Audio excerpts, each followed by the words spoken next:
Thank you for coming today. I think it's very important that I give an overview of the last 5 days' work so the community is walking step by step through this investigation and that we're being as transparent as possible. So with that, I want the community to know in the past 5 days, 26 law enforcement agencies have been working around the clock to determine a timeline of events leading up to Monday's mass casualty shooting that occurred at the King Soopers. But like the rest of the community, we too want to know why. Why that King Soopers? Why Boulder? Why Monday? And unfortunately, at this time, we still don't have those answers. As of Friday afternoon, Friday, March 26, there have been 167 individuals, both federal, state, and local agencies that have worked over 3,000 hours on this investigation. This is common practice, but I can't tell you enough my appreciation for the assistance we're getting in this investigation from the federal, state, and local agencies. But let me just give you a timeline of what we've done since Monday to recap this week. The coroner's office worked tirelessly to identify 10 victims in very quick order. The Boulder police detectives worked with the district attorney's office to charge the suspect with 10 counts of murder in the first degree and 1 count of attempted murder in the first degree. The officer who exchanged gunfire with the suspect has been put on administrative leave per our normal standard operating procedures. The officer, an 11-year Boulder Police Department veteran, was not injured during this incident. The firearm used by the suspect in King Soopers on March 22nd is a semi-automatic Ruger AR 5.56 pistol. It was legally purchased in a gun store in Arvada, Colorado. The defendant was also in possession of a 9mm handgun, but at this time we do not believe that gun was used in this incident. On Wednesday, the crime scene personnel finished the King Soopers lot parking lot and was able to successfully release many of those vehicles to their rightful owner. Yesterday, a team of investigators, including myself, did a walkthrough of the entire crime scene, which was very complex and obviously very challenging to not only myself, but the investigative team. I just want to say a few things about the community. We have received such an outpouring of sorrow, grief, and it's just been extremely heartening for me to see how the community supports this police department and the other victims involved in this unbelievable incident. For that, I just want the community to know that I'm very grateful. I also want to end on this because I have never seen this happen in my 30-year career. We have been able to successfully pull a team of victims advocates from across this region to work not only with our police department, but all of the victims' family. And I think that is so important because this is just the beginning of this journey, and this will be at least a year-long journey for these victims' families and the police involved in this case. So I have never seen such a great tool used in such a wonderful way, and for that, I'm extremely grateful as well. And I think we're going to answer some questions after District Attorney Michael Doherty speaks. Michael?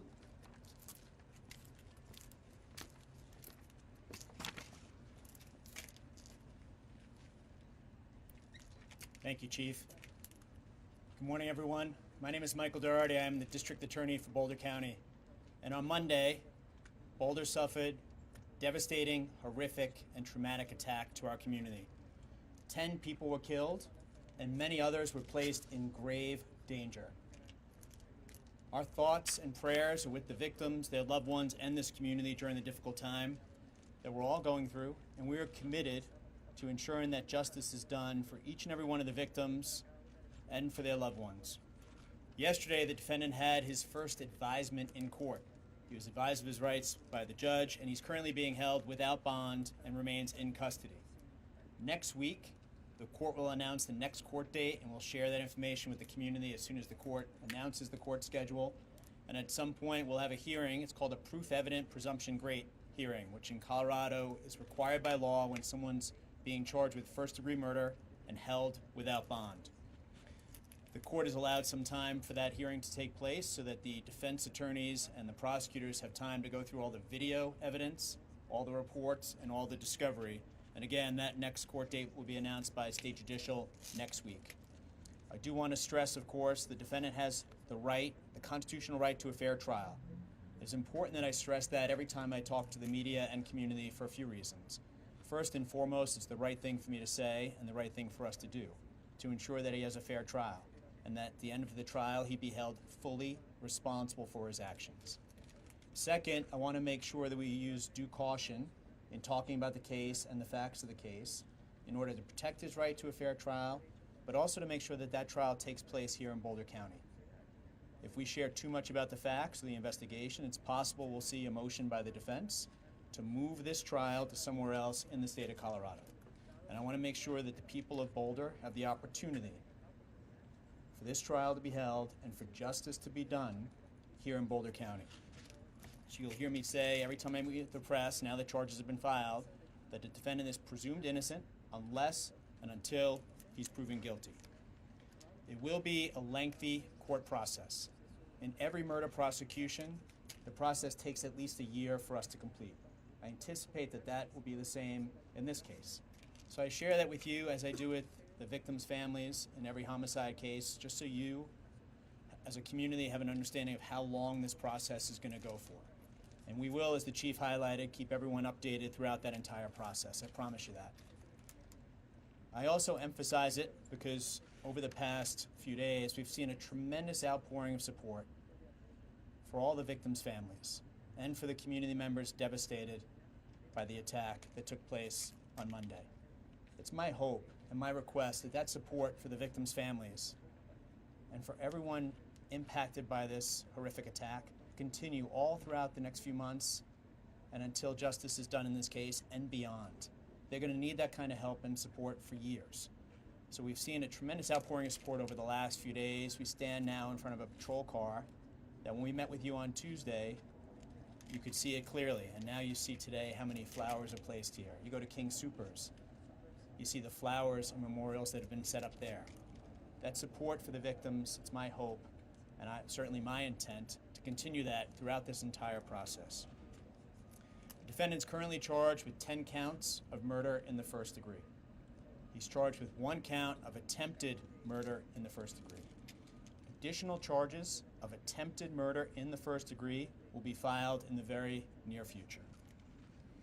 I will share with you that officers from the Boulder Police Department and the University of Colorado Boulder Police Department, so both Boulder PD and CU Boulder PD, responded very, very quickly to the report of shots being fired at the King Soopers. Immediately after responding, they charged into the store. Their action saved other civilians from being killed. They charged into the store and immediately faced a very significant amount of gunfire from the shooter, who at first they were unable to locate. And they put their lives at risk. And that'll be reflected in additional attempted murder charges that will be filed by the District Attorney's Office in the next couple weeks. In addition, I anticipate other charges will be filed in the weeks ahead, and as that information is finalized, we'll make that available to the media and to the community. As a result of the actions of law enforcement, there was significant danger to civilians who were still in the supermarket and significant danger to the community. That danger ended because of the response of law enforcement. The police chief mentioned that there's an officer on administrative leave, and as she pointed out, that's standard protocol. Anytime we have an officer-involved shooting in Boulder County or anywhere in the state of Colorado, there's a certain protocol that we're required to follow. That protocol involves a multi-agency team of high-level detectives, investigators, and district attorney staff assigned to investigate the officer's use of physical force or deadly physical force against another individual. That protocol has been followed since the evening of the shooting. So by that, I mean that multi-agency team responded to the scene on Monday night and began their investigation. They've been investigating throughout the week. That multi-agency team, in order to maintain the integrity of the investigation, does not include anyone from the Boulder Police Department, It's investigators from other agencies. The District Attorney's Office will continue to oversee and support that investigation. The investigators met just yesterday in a different law enforcement facility elsewhere here in Boulder County to brief everyone on the status of that investigation. And once it's determined whether the officer was justified in firing his weapon or not, that decision and all the accompanying materials will be shared with the public and with the community and available through the District Attorney's Office. As in other mass tragedies and mass shootings here in Colorado, there's been tremendous interagency assistance and cooperation. I can't stress enough how many federal, state, and local partners have come together in response to this devastating attack. Standing behind me today again, and we stand shoulder to shoulder united in ensuring justice is done for the victims, their loved ones, and the Boulder community, are the FBI, the U.S. Attorney's Office, the Colorado Bureau of Investigation, ATF, and various law enforcement agencies and partners from all around the metro jurisdiction. As the chief highlighted, we also have victim advocates from all around the metro jurisdiction responding to help the victims' families in this case and connect with the many people who are being impacted by the shooter's actions on Monday. There's a lot of work that remains to be done. This just happened on Monday. But I will share with you that the investigation is progressing rapidly. All the agencies involved and committed to ensuring justice is done have been working incredibly hard day and night, as they will throughout the weekend, to make sure that all the information that can be learned about the shooter, the victims, the witnesses, King Soopers, any connection between all of those becomes known and is available to the successful prosecution of the offender. But I really do want to highlight everyone, including Coroner Emma Hall and her staff, for how hard they've been working since this tragedy took place on Monday. I will also thank the other district attorneys from around the state of Colorado and around the country who've reached out to offer their support and assistance. And we greatly appreciate all the help and assistance that we're receiving here in Boulder from all around the state and all around the United States. To the victims, families, and to this community, I promise you that we will work tirelessly to make sure that the right thing happens in that case. That is my firm and solemn commitment, and everyone in this building, everyone connected to this investigation shares that determination and focus. We'd be happy to take a few questions from members of the media now. Thank you. Well, have you ruled out the possibility that this could be linked to international terrorism, or at least inspired by it? Thank you for your question. I do appreciate having the assistance and expertise of the FBI. As I've talked about, they have their evidence recovery team at the scene. They're doing absolutely outstanding work at the crime scene. It's a very large scene. In answer to your question, the FBI, CBI, and all the law enforcement agencies involved are doing a deep dive into the offender's background as well as the background of everybody involved in this incident, victims, witnesses, and so forth. And at this point, we don't have any particular information to share in that regard.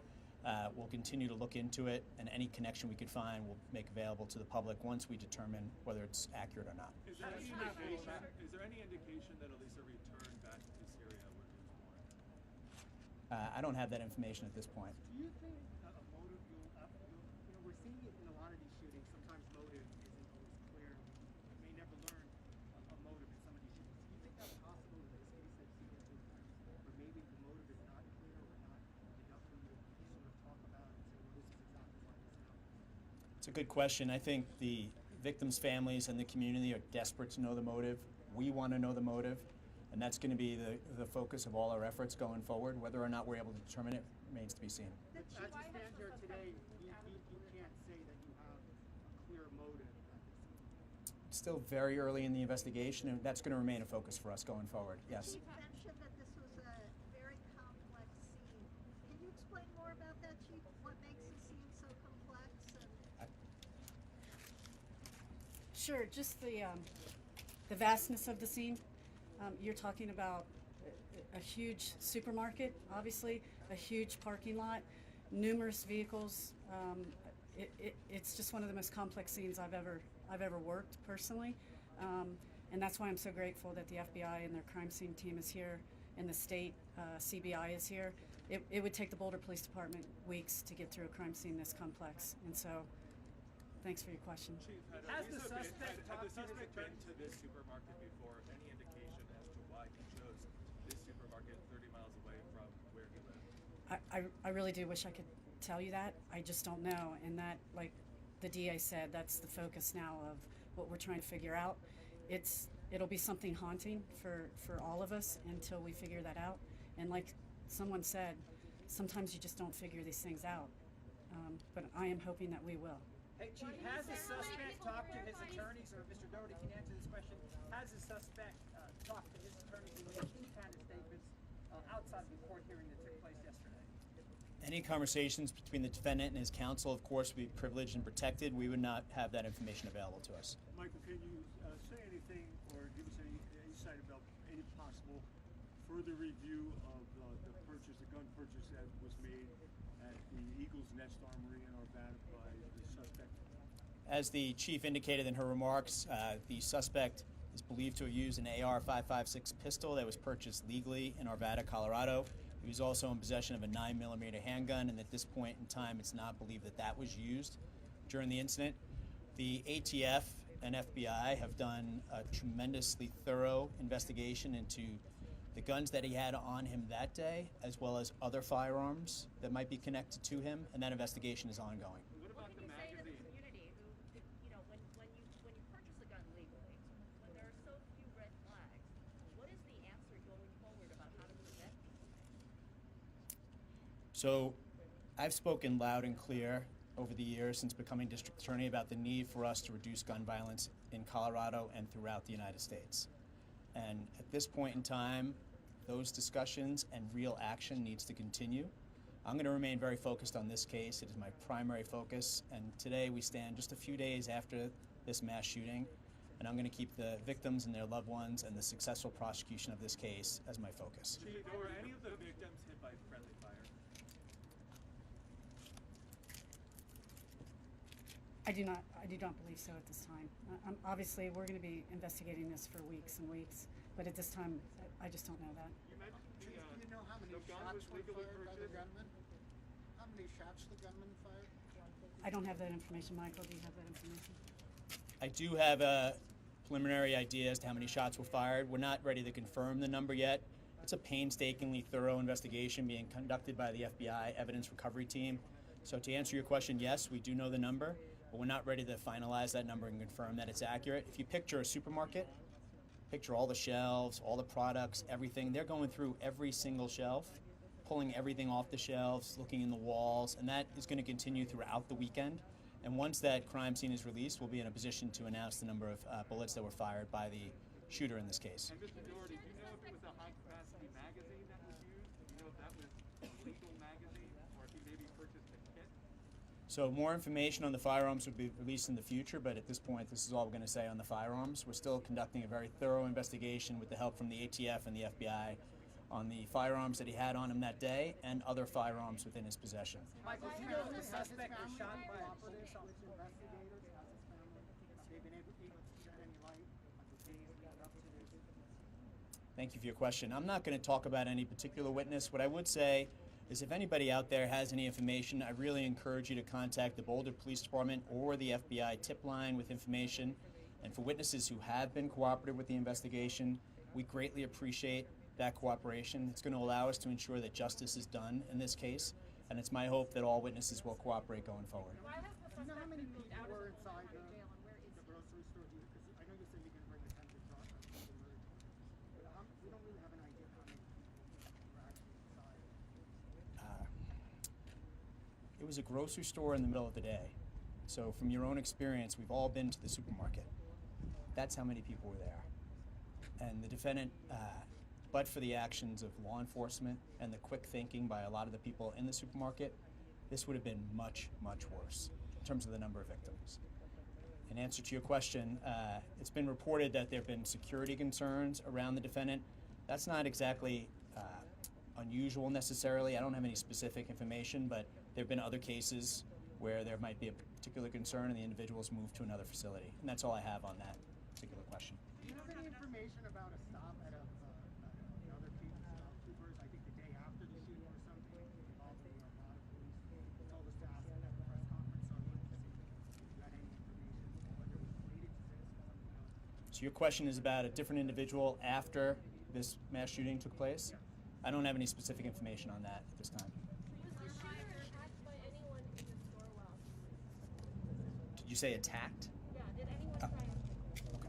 I couldn't hear you, I'm sorry. We're still going through all the evidence, and there's still a lot of witness interviews to be conducted and video evidence to be examined. I think we'll take one more question and then wrap it up for today. Was there a shootout between the police and the suspect?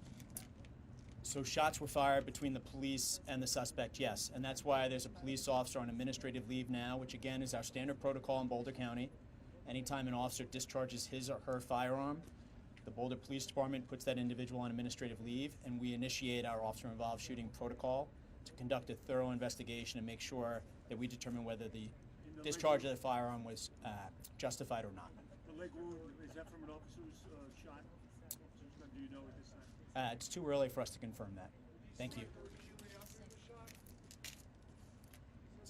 So I appreciate your question. I'll just leave it with this, that law enforcement's response saved additional lives from being taken, and more detail will be shared in the weeks ahead. Thank you so much for being here today. I'm going to turn it back over to Dion. Thank you. Thank you. Thanks. They actually have another investigative briefing to get to, so they don't have time for any more questions. I do have a fact sheet with some of the information that talked about the number of agencies, number of tips, number of hours that investigators and detectives from all these agencies have put in.